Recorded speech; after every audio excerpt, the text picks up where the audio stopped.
बिस्मिल्लाहिर्रहमानिर्रहीम। Welcome back to my channel. आज हम पम्पकिन यानी भुट्टे का हलवा बनाना सीखेंगे। तो इसमें 3 से 4 ऐसे ज़बरदस्त टिप्स और ट्रिक्स हैं जो आपके जो है ये पम्पकिन बनाने में आपका मददगार साबित होगा। तो सबसे पहले हम इस तरीके से इसको छील लेंगे सारे को, और फिर छोटे छोटे टुकड़ों में इसे काट कर अच्छी तरह से धो लेंगे। तो ये कुदरत का बड़ा अच्छा तोहफ़ा है जो आपके वेट लॉस में बड़ा मददगार साबित होता है। हाइट साइड के लिए अच्छी चीज़ है।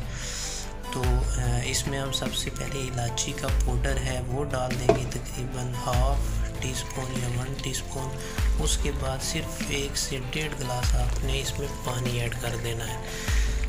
तो ये पानी ऐड करने के बाद हम इसको फुल आंच पे हम इसको गलना रख देंगे ताकि हमारा पानी खुश्क हो जाए। तब तक हम थोड़े से जो है अपनी कार्विंग कर लेते हैं। तो ये इस तरीके से हमने इसका एक पत्ता बना लिया है जो इसका छिलका था।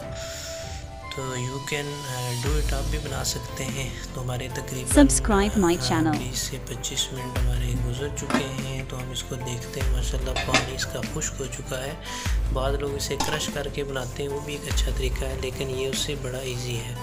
तो इस तरीके से हम इसको मैश कर लेंगे। पानी खुश्क हो चुका है। तो मैश करते हुए एक चीज़ का आपने ख्याल रखना है कि ज़्यादा इसको वो फ़िल्टर नहीं करना। जस्ट इस तरीके से आप मैश करेंगे। मैश करने के बाद आप इसमें ऑयल ऐड कर दें, या देसी घी है तो बहुत अच्छी बात है। अगर देसी घी नहीं है तो फिर आप ऑयल या नॉर्मल डालडा घी भी इसमें डालकर इसको भून सकते हैं। तो ये तकरीबन 100 ग्राम या आधा कप आप पेठे के हिसाब से इसमें ऑयल डालेंगे।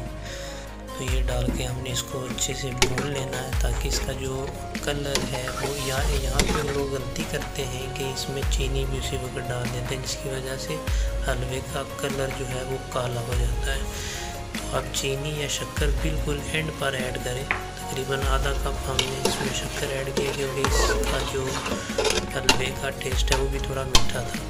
तो ये देखिए माशाल्लाह इसको भून के तो हमारा हलवा तैयार हो चुका है। आप भी लाजमी अपने घर में ट्राई कीजिएगा। अपना बहुत सारा ख्याल रखिएगा।